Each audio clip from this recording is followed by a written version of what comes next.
قرآن مجید میں یہ حکم دیا ہے اقیموا الصلاۃ وآتوا الزکاۃ واطیعوا الرسول، نماز قائم کرو، زکوٰۃ ادا کرو اور رسول اللہ صلی اللہ علیہ وسلم کی اطاعت کرو، لعلکم ترحمون، تاکہ تم پر رحم کیا جائے۔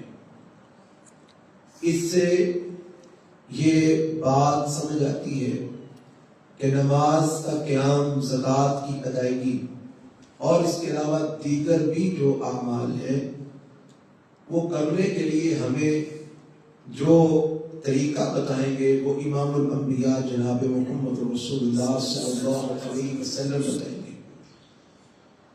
حکم اللہ کا ہوگا، لیکن اس حکم پہ عمل کرنے کے لیے طریقہ محمد رسول اللہ صلی اللہ علیہ وسلم کا ہوگا، کیونکہ اللہ نے آپ صلی اللہ علیہ وسلم کو ہمارے لیے ہر لحاظ سے رہبر اور رہنما بنایا ہے، ہر لحاظ سے۔ زندگی کا کوئی ایسا پہلو نہیں ہے کہ جس میں رسول اللہ صلی اللہ علیہ وسلم نے امت کی رہنمائی نہ کی ہو کہ یہ کام کس طرح کرنا ہے، غمی کا، خوشی کا، تجارت کا، لین دین کا، کاروبار کا، محنت اور مزدوری کا، کھانا پینا، سونا جاگنا، حتیٰ کہ طہارت کے مسائل، غسل کیسے کرنا ہے، پیشاب پخانہ کس طرح کرنا ہے، استنجا کس طرح کرنا ہے، ہر چیز رسول اللہ صلی اللہ علیہ وسلم نے ہمیں سکھائی ہے۔ اور اللہ تعالیٰ نے قرآن مجید میں فرمایا ہے لَقَدْ كَانَ لَكُمْ فِي رَسُولِ اللَّهِ أُسْوَةٌ حَسَنَةٌ، کہ تمہارے لیے رسول اللہ صلی اللہ علیہ وسلم کی زندگی بہترین نمونہ ہے۔ اور یہ نمونہ کس کے لیے ہے؟ لِمَنْ كَانَ يَرْجُو اللَّهَ وَالْيَوْمَ الْآخِرَ، جو اللہ سے ملاقات کی امید رکھتا ہے اور آخرت کے دن پہ یقین رکھتا ہے، اس کے لیے ہے کہ وہ اللہ کے پیغمبر جناب محمد رسول اللہ صلی اللہ علیہ وسلم کی سنت کے مطابق ہر عمل کرنے کی کوشش کرے۔ تو میں نے ایک حدیث پڑھی ہے، رسول اللہ صلی اللہ علیہ وسلم کا فرمان ہے، آپ نے فرمایا صلوا کما رأیتمونی اصلی، نماز اس طرح پڑھو جس طرح تم نے مجھے پڑھتے دیکھا ہے۔ اب ہمارے سامنے احادیث کا ذخیرہ موجود ہے، مشکات، بلوغ المرام سے لے کے مشکات، ابو داؤد، ترمذی، نسائی، ابن ماجہ، موطا امام مالک، بخاری، مسلم، سنن کبریٰ، بہقی اور دیگر مسند احمد، بڑی ساری کتب احادیث کی ہمارے سامنے موجود ہے، جن کے اندر رسول اللہ صلی اللہ علیہ وسلم کی پوری زندگی کے جو اعمال ہیں ان کو صحابہ اکرام رضوان اللہ علیہم اجمعین نے بیان کیا ہے۔ آپ کی خلوت کے اعمال، جلوت کے اعمال، عبادات کے طریقے، ہر چیز اللہ کے پیغمبر صلی اللہ علیہ وسلم کی نقل کی گئی ہے اور بیان کی گئی ہے۔ تو اللہ کے پیغمبر فرماتے ہیں نماز اس طرح پڑھو جس طرح مجھے پڑھتے دیکھا ہے۔ اب ہم حدیث کو دیکھیں گے اور صحیح احادیث، کمزور اور ضعیف احادیث نہیں، صحیح احادیث کے مطابق ہم دیکھیں گے کہ رسول اللہ صلی اللہ علیہ وسلم نے نماز کس طرح ادا کی ہے۔ نماز کے چیپٹر میں سب سے پہلے وضو کا مسئلہ ہے، وہ بیان ہو چکا ہے کہ وضو کس طرح کرنا ہے، رسول اللہ صلی اللہ علیہ وسلم وضو کیسے فرماتے تھے، وہ بیان ہو گیا ہے۔ پھر اس کے بعد نیت کا مسئلہ ہے، کیونکہ رسول اللہ صلی اللہ علیہ وسلم کا فرمان ہے انما الاعمال بالنیات، اعمال کا دار و مدار نیتوں پر ہے، جیسی انسان کی نیت ہوتی ہے اسی کے مطابق اس کے عمل کا جو ہے نا وہ اس کو بدلا دیا جاتا ہے۔ اب ہم نے نماز پڑھنی ہے تو نماز کے لیے بھی نیت ضروری ہے، تو نیت کے لیے الفاظ رسول اللہ صلی اللہ علیہ وسلم سے ثابت نہیں ہے۔ اللہ کے پیغمبر صلی اللہ علیہ وسلم کی کوئی ایک صحیح حدیث بھی ایسی موجود نہیں کہ جس میں رسول اللہ صلی اللہ علیہ وسلم نے نماز سے پہلے الفاظ بول کر نیت کی ہو، جس طرح کہ آج بعض لوگ الفاظ بول کر نیت کرتے ہیں کہ یہ 2 رکعت یا 4 رکعت نماز فرض، اور منہ طرف قبلہ شریف اور پیچھے امام کے اور واسطے اللہ تعالیٰ کے اور پتہ نہیں کیا کیا وہ بولتے ہیں۔ یہ جو الفاظ نیت کے بولے جاتے ہیں یہ رسول اللہ صلی اللہ علیہ وسلم سے ثابت نہیں ہے، نہ عربی میں، نہ اردو میں، نہ پشتو میں، نہ فارسی میں، کسی میں بھی نہیں۔ لہذا یہ الفاظ بول کے نیت کرنا یہ درست نہیں. نیت کیا ہے؟ النیت ارادۃ القلب، نیت دل کے ارادے کا نام ہے. آپ کے دل میں جو ارادہ ہے وہی آپ کی نیت ہے. آپ وضو کر رہے ہیں، یوں کر رہے ہیں، نماز کا ٹائم ہو گیا، نماز پڑھنی. آپ نے عصر کی نماز کے لیے وضو کیا تو آپ کے دل میں وہ خیال موجود ہے کہ میں عصر کی نماز کے لیے وضو کر رہا ہوں، تو یہی نیت ہے.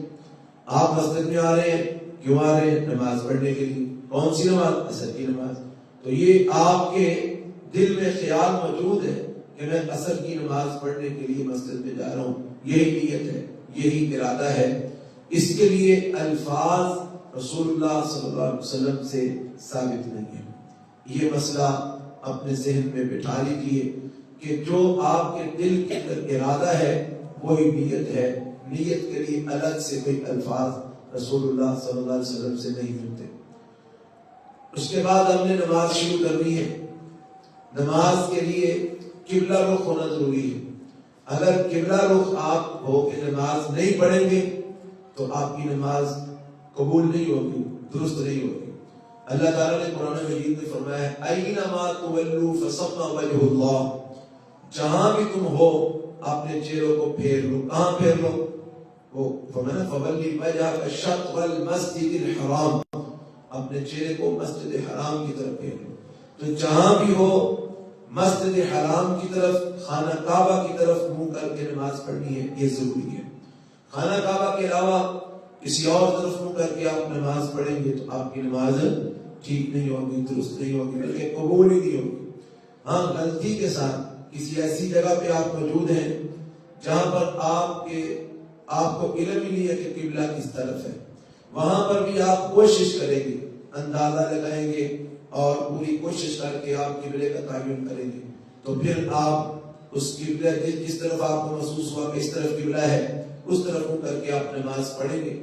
اگر بعد میں آپ کو پتہ چلتا ہے کہ میں غلطی پہ تھا، قبلہ تو دوسری طرف تھا اور میں کسی اور طرف منہ کر کے نماز پڑھتا رہا، تو وہ نماز اللہ آپ کی قبول کر لیں گے. کیوں؟ کیونکہ وہ غلطی سے پڑھی گئی ہے.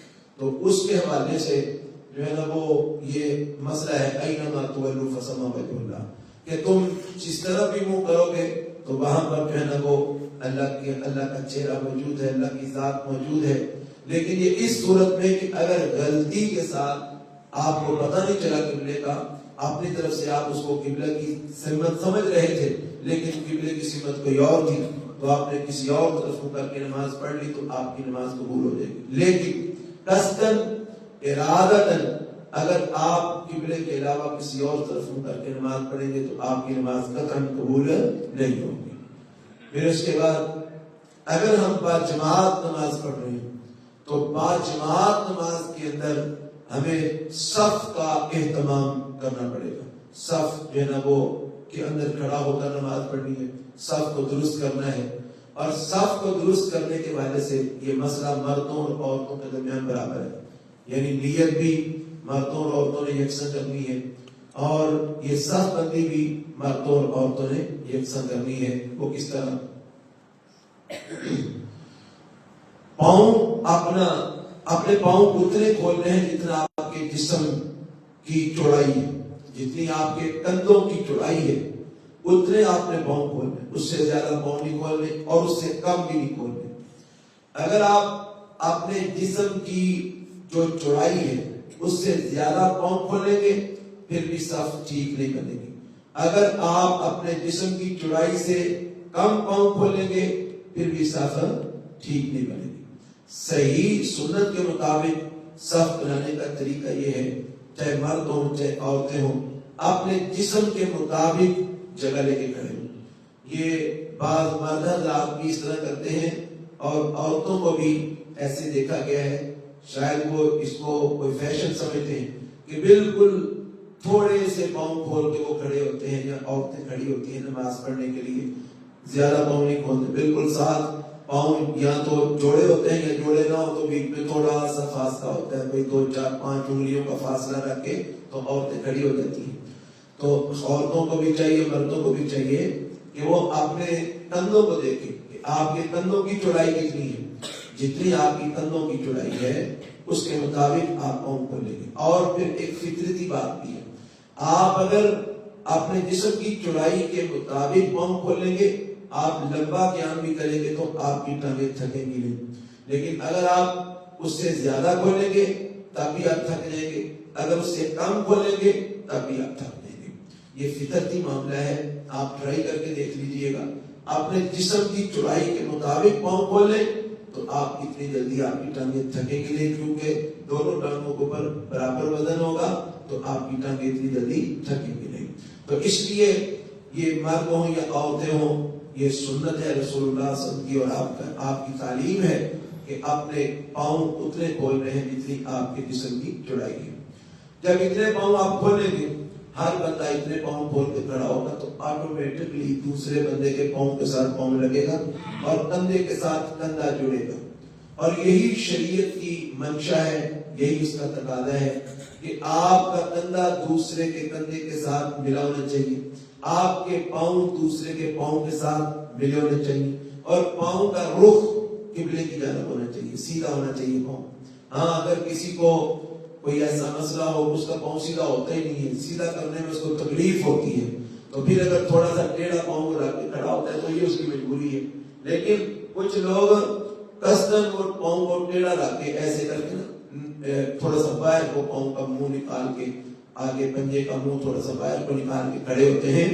یہ طریقہ نہیں ٹھیک. پاؤں کے پنجوں کا رخ قبلے کی جانب سیدھا ہونا چاہیے. جب اس طرح سیدھا پاؤں آپ رکھیں گے اور ہر بندہ سیدھا پاؤں رکھے گا، اپنے جسم کے مطابق جگہ لے کے وہ کھڑا ہوگا اور اس طرح سیدھا پاؤں رکھ کے کھڑا ہوگا تو کندھے سے کندھا بھی مل جائے گا اور پاؤں سے پاؤں ملے گا، چیچی سے چیچی نہیں ملے گی. اگر آپ پاؤں ٹیڑھا رکھ کے کھڑے ہوں گے نا تو پھر صرف چیچی سے چیچی ملے گی. اور حدیث میں چیچی کے ساتھ چیچی ملانے کا حکم نہیں آیا، بلکہ پاؤں کے ساتھ پاؤں ملانے کا حکم آیا ہے. اس لیے پاؤں کے ساتھ پاؤں تبھی ملے گا جب اپنے پاؤں آپ سیدھے رکھیں گے اور ان کے پنجوں کا رخ قبلے کی جانب ہوگا. تو پھر جسم کے مطابق جگہ لے کے کھڑے ہوں گے تو آٹومیٹکلی سارا پاؤں دوسرے کے پاؤں کے ساتھ ملے گا، اوپر سے کندھا کندھے کے ساتھ ملے گا. یہ ہے صف بنانے کا طریقہ. اور مزید یہ تو ہے صف ملانا. اور دوسرا، صف کو سیدھا کس طرح کرنا ہے؟ ہر بندہ اپنی ایڑی دوسرے کی ایڑی کے برابر کرے گا. ایڑیاں پیچھے سے برابر ہونی چاہیے، آگے سے پنجے نہیں برابر کرنے. بعض لوگ آگے سے پنجے برابر کرنے کی کوشش کرتے ہیں. پنجے برابر کریں گے تو پیچھے سے صف ٹیڑھی ہوگی، کوئی آگے ہوگا کوئی پیچھے ہوگا، کیونکہ ہر بندے کے پاؤں کا سائز مختلف ہوتا ہے. تو جب آپ پیچھے سے ایڑی برابر کریں گے تو صف بالکل سیدھی ہو جائے گی. تو صف بنانے کا طریقہ کیا ہے؟ اپنے جسم کے مطابق جگہ لے کے کھڑے ہوں اور پاؤں بالکل سیدھے قبلہ رخ کر کے کھڑے ہوں، پیچھے سے ایڑیاں سب برابر کریں اور پاؤں کے ساتھ پاؤں جوڑ لیں، اوپر سے کندھے سے کندھا جڑ جائے گا. یہ ہے وہ صف جو رسول اللہ صلی اللہ علیہ وسلم اپنے صحابہ کی بنوایا کرتے تھے. اور نبی کریم صلی اللہ علیہ وسلم نے صف بندی کی بڑی تاکید کی ہے. آپ نے فرمایا اپنی صفوں کو درست کر لو، اگر تم صفوں کو درست نہیں کرو گے لَيُخَالِفَنَّ اللَّهُ بَيْنَ وُجُوهِكُمْ، اللہ تمہارے دلوں میں تمہارے چہروں کے درمیان ایک دوسرے کے لیے مخالفت، بغض پیدا کر دے گا. تو صف بندی ضروری ہے اس اعتبار سے بھی کہ آپ کے دل ایک دوسرے کے ساتھ جڑ جائیں، دل مل جائیں. اور اگر صف نہیں ملائیں گے تو پھر آپ کے دلوں میں ایک دوسرے کے لیے بغض رہے گا، کینہ رہے گا، ایک دوسرے کے لیے دلوں میں نفرت رہے گی. تو اس لیے دلوں کو ملانے کے لیے صف بندی کرنا بھی ضروری ہے. اور اللہ کے پیغمبر علیہ الصلوۃ والسلام نے فرمایا کہ اگر صف ملی ہوئی نہ ہو، پاؤں کے ساتھ پاؤں دوسرے کے پاؤں کے ساتھ پاؤں جڑا ہوا نہ ہو، تو فرمایا وہ جو درمیان میں تھوڑی سی جگہ چھوڑی جاتی ہے وہاں سے شیطان داخل ہوتا ہے اور دلوں میں وسوسے پیدا کرتا ہے اور نماز کے اندر خرابیاں پیدا کرتا ہے. اس لیے اگر آپ چاہتے ہیں کہ آپ کی نماز میں شیطان آپ کو وسوسے نہ ڈالے اور آپ کی نماز خراب نہ کرے تو اس کے لیے ضروری ہے کہ آپ کیا کریں، آپ جو ہے نا وہ صف کو جوڑ کے بالکل پاؤں کے ساتھ پاؤں جوڑ کے کھڑے ہو. بعض لوگ یہاں پر مذاق کرتے ہیں. کیا کہتے ہیں؟ کہتے ہیں جی وہ جو تھوڑی سی 1-2 انگلی کی جگہ درمیان میں چھوڑی جاتی ہے وہاں سے تو شیطان داخل ہو جاتا ہے. تو وہ جو آپ اتنی پاؤں کھول کے کھڑے ہوتے ہیں اتنی جگہ درمیان میں ہوتی ہے تو وہاں سے نہیں شیطان داخل ہوتا. تو یاد رکھیے یہ لوگ جو اس طرح کے مذاق بناتے ہیں نا وہ لوگوں کا کسی مولوی صاحب کا کسی مسلک والے کا مذاق نہیں اڑاتے. وہ رسول اللہ صلی اللہ علیہ وسلم کی حدیث کا مذاق اڑاتے ہیں. کیونکہ یہ بات کس نے کہی ہے؟ اللہ کے رسول نے کہی ہے نا. تو اللہ کے رسول کو نہیں پتا تھا کہ اگر پاؤں کھول کے کھڑے ہوں گے تو بیچ میں سے شیطان گزرے گا؟ پتا تھا کہ نہیں پتا تھا؟ پتا تھا. لیکن آپ نے کیا فرمایا؟ آپ نے فرمایا کہ وہ جو تم دوسرے کے پاؤں کے ساتھ پاؤں ملائے بغیر کھڑے ہوگے درمیان میں وہ جو 1-2 انگلی کا فاصلہ چھوڑو گے وہاں سے شیطان گزرے گا. آپ نے یہ نہیں کہا کہ تمہاری ٹانگوں کے درمیان میں سے گزرے گا. تو اس لیے اس طرح کی باتیں کرنا اے اللہ کے نبی صلی اللہ علیہ وسلم کی سنت اور آپ کی حدیث کا مذاق اڑانا ہے. اور یاد رکھیے جو اللہ کے رسول صلی اللہ علیہ وسلم کی حدیث کا اور آپ کی سنت کا مذاق اڑاتا ہے وہ بندہ بے ایمان ہو جاتا ہے. اس کا ایمان نہیں رہتا. اللہ کے نبی کی بات کا مذاق اڑا رہا ہے. اللہ کے نبی کی بات بلا کون سی ہے؟ اللہ نے قرآن میں کیا کہا ہے؟ وما ينطق عن الهوى ان هو الا وحی یوحی. کہ نبی صلی اللہ علیہ وسلم جو بھی بتاتے ہیں وحی کے ساتھ بتاتے ہیں, وحی کے بغیر نہیں بتاتے. اب اللہ کے نبی نے جو صاف بندی کا طریقہ بتایا ہے وہ وحی کے ساتھ بتایا. وحی کون کرتا ہے؟ اللہ تعالیٰ. تو پھر اللہ کے نبی کی بات کس کی بات ہوئی؟ اللہ تعالیٰ کی. تو جو اللہ کے نبی کی بات کا مذاق بنائے وہ کس کی بات کا مذاق بنا رہے ہیں؟ اللہ تعالیٰ کا. تو جو اللہ کی بات کا مذاق بنائے اس کا کیا اثر ہوگا؟ وہ بندہ مومن رہ جاتا ہے, وہ بندہ جنت میں جائے گا. انہوں تو چھتر کہنے نے پڑے جائے. اور اللہ نے قرآن میں جو ہے نا وہ یہ الفاظ باقاعدہ قرآن کے اندر اللہ نے یہ فرمایا ہے قل اباللہ ورسولہ وآیاتہ, یعنی کہ اللہ کے ساتھ اور اس کے رسول کے ساتھ اور اس کی آیتوں کے ساتھ ہی تم مذاق کرتے ہو. تمہیں مذاق کرنے کے لیے اللہ اور اس کا رسول اور اس کی آیتیں ملی ہیں کہ تم اللہ کی آیتوں کے ساتھ مذاق کرتے ہو, اس کے رسول کے ساتھ مذاق کرتے ہو, اس کے اللہ کے ساتھ مذاق کرتے ہو, اس کی باتوں کا مذاق اڑاتے ہو, اللہ کی باتوں کا مذاق اڑاتے ہو, رسول اللہ کی باتوں کا مذاق اڑاتے ہو, اللہ کی وحی کا مذاق اڑاتے ہو. بڑے جا چھتر کہنے لینا لوگاں نوں جڑے اللہ تو دے رسول تے ایتاں دی قرآن دی ایتاں یا حدیثاں دا مذاق اڑاندے ہیں اس طرح کر کے. اگر آپ کسی بندے کو دیکھتے ہیں, کسی مرد کو اس نے اپنے کپڑے اپنی شلوار ٹخنوں سے اونچی رکھی ہوئی ہے, اس کو مذاق اڑائے وہ تو پانی بھی جو لنگ کے پیا ہونے تیرے تھلے پانی آ گیا تو شلوار اتنا ڈوب لی. حالانکہ یہ حکم مرد کے لیے کہ ٹخنے ننگے رکھنا یہ حکم کس کا ہے؟ جناب محمد رسول اللہ صلی اللہ علیہ وسلم کا. آپ نے فرمایا کہ جو مرد اپنا کپڑا اپنے ٹخنوں سے نیچے رکھتا ہے اس کے ٹخنے جہنم میں جلائے جائیں گے. مرد کے لیے فرض ہے کہ وہ اپنا کپڑا اپنے ٹخنوں سے اونچا رکھے. عورت کے لیے ہے کہ وہ اپنا کپڑا اپنے ٹخنوں سے نیچے رکھے, اپنے پاؤں کے اوپر والا حصہ بھی ڈھانپ کے رکھے. الٹی کرنا ہے جو کام مردوں کے لیے تھا وہ عورتوں نے کرنا شروع کر دیا. انہوں نے آدھی آدھی پنڈلیاں ننگی کر لی, اور جو عورتوں کے لیے تھا وہ مردوں نے شروع کر دیا. مردوں نے اتنی سلواریں نیچے کر لی کہ واسطہ والے کام کرنے شروع کر دیے. گلیوں میں رول رہی ہیں سلواریں, گلیوں کی صفائیاں ہو رہی ہیں. تو لوگ مذاق اڑاتے ہیں وہ جی تھوڑے تھلے پانی آ گئے تھی دریا چ لنگ دے پے تھی نہر چ. بھائی اللہ کے نبی کی سنت اور آپ کا حکم ہی تمہیں ملا ہے مذاق اڑانے کے لیے بدبخت. تو حضرات ایسی کسی چیز کا مذاق نہیں اڑانا. یاد رکھیے گا بے ایمان ہو جاؤ گے. تو اللہ کے پیغمبر صلی اللہ علیہ وسلم نے کیا فرمایا؟ وہ جو تم صف ملانے میں وہ 1 2 3 انگلیوں کا فاصلہ چھوڑو گے نا وہیں سے شیطان گزرے گا اور تمہاری نماز خراب کرے گا, تمہارے اندر وسوسے تمہارے دل میں ڈالے گا, خیالات ڈالے گا. تو اس لیے صف کا ملانا فرض ہے. ضروری ہے.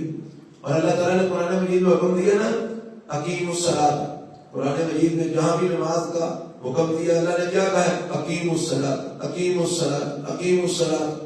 نماز قائم کرو، نماز قائم کرو، نماز قائم کرو. آپ کو پتہ ہے اللہ کے پیغمبر صلی اللہ علیہ وسلم کا فرمان ہے، فرمایا اقامت الصلاۃ من اقامت الصفوف، اقامت الصفوف من اقامت الصلاۃ. فرمایا صف کا ملانا، صف کا درست کرنا یہ نماز کو قائم کرنے کا حصہ ہے. اگر آپ باجماعت نماز پڑھ رہے ہیں یا پڑھ رہی ہیں اور آپ صف نہیں ملا رہے یا نہیں ملا رہی تو یاد رکھیے آپ اللہ کے حکم نماز قائم کرو پر عمل نہیں کر رہے. اللہ کے اس حکم پر عمل کہ نماز قائم کرو تبھی ہوگا جب سب سے پہلے آپ صف بندی کریں گے، صف سیدھی کریں گے، ملائیں گے، سنت کے مطابق صف بنائیں گے. اس لیے صف کا بڑا اہم مسئلہ ہے. صف بندی کی طرف پوری توجہ دینی چاہیے. اور اس کے بعد ایک اور بات، بعض لوگ جب نماز شروع کرتے ہیں تو اس وقت وہ صف صحیح بناتے ہیں اور دوسری تیسری چوتھی رکعت میں جہاں مرضی کھڑے ہو جاتے ہیں، کوئی آگاں کھلوتا ہے، کوئی پیچھے کھلوتا ہے. پوری نماز میں صف بندی فرض ہے، صرف پہلی رکعت میں فرض نہیں ہے. صرف پہلی رکعت کے اندر صف کو درست کرنا فرض نہیں ہے، پوری نماز میں جو ہے نا وہ صف بندی کرنا فرض ہے. پہلی رکعت میں بھی، دوسری میں بھی، تیسری میں بھی، چوتھی میں بھی. ہر رکعت کے اندر جب آپ اٹھ کے کھڑے ہوں گے تو سب سے پہلے آپ اپنے پاؤں کو دے کر اپنی صف کو درست کریں گے. اگر آپ کی دوسری رکعت میں یا تیسری رکعت میں یا چوتھی رکعت میں آپ کی صف اگر درست نہیں ہے، میرے طرف دیکھو، ادھر کیا دیکھ رہے ہو، اگر آپ دوسری تیسری چوتھی رکعت میں اپنی صف کو درست نہیں رکھتے تو یاد رکھیے آپ کی نماز درست نہیں ہے.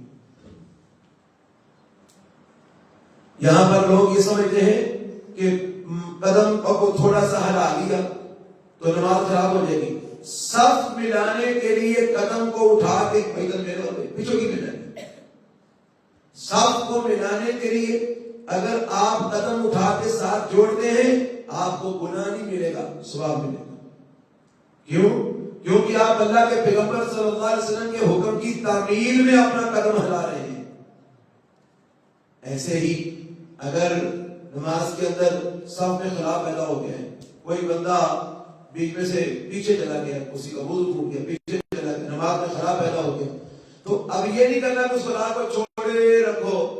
نہیں، ساتھ والا بندہ پاؤں کو آگے کرے اور ساتھ مل کے، اس سے آگے والا بھی ساتھ مل کے، اس سے آگے والا بھی ساتھ مل کے. سب کو خالی نہیں بیچ میں سے چھوڑنا. فوراً اگر درمیان میں سے کوئی بندہ نکل گیا تو باقیوں کو چاہیے کہ وہ ساتھ ملے.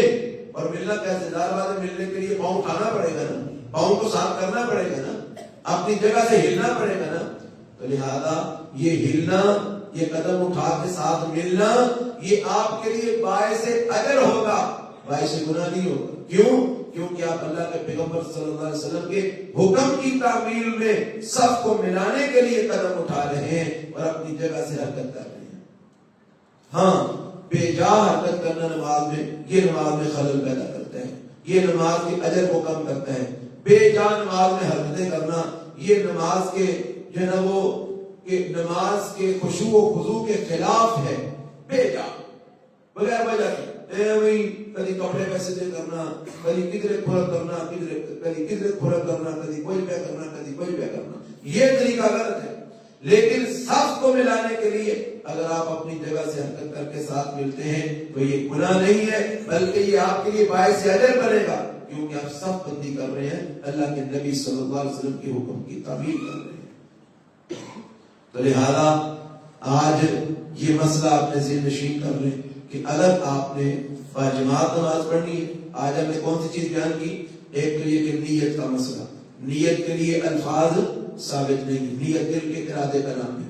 دوسرا یہ کہ قبلے رخ ہونا، منہ آپ کا قبلے کی طرف ہونا چاہیے جب آپ نے نماز پڑھنی ہے. غیر قبلے کی طرف منہ کر کے نماز پڑھیں گے آپ کی نماز نہیں ہوگی. نمبر 3، اگر آپ باجماعت نماز پڑھ رہے ہیں اس کے لیے صف بندی ضروری ہے، مرد ہوں یا عورتیں ہوں. تو صف بندی کے حوالے سے میں نے یہ تفصیل سے بات آپ کو بتائی ہے، اور یہ بھی بتایا کہ صف کس طرح بنانی ہے، اپنے جسم کے مطابق جگہ لے کے آپ نے کھڑے ہونا ہے، زیادہ پاؤں نہیں کھولنے، کم بھی نہیں کھولنے، کندھے سے کندھا ملنا چاہیے، پاؤں پورا دوسرے کے پاؤں کے ساتھ ملنا چاہیے، اور پیچھے سے ایڑیاں برابر ہونی چاہیے۔ یہ طریقہ ہے رسول اللہ صلی اللہ علیہ وسلم کے صف بنانے کا۔ تو لہذا اس طریقے کے مطابق صف بنائیں، تو اس سے آگے نماز کیسے شروع کرنی ہے اور بقیہ طریقہ وہ انشاءاللہ ہم کل کے درس میں بیان کریں گے۔ سبحانک اللہم و بحمدک، اشہد ان لا الہ الا انت، استغفرک و اتوب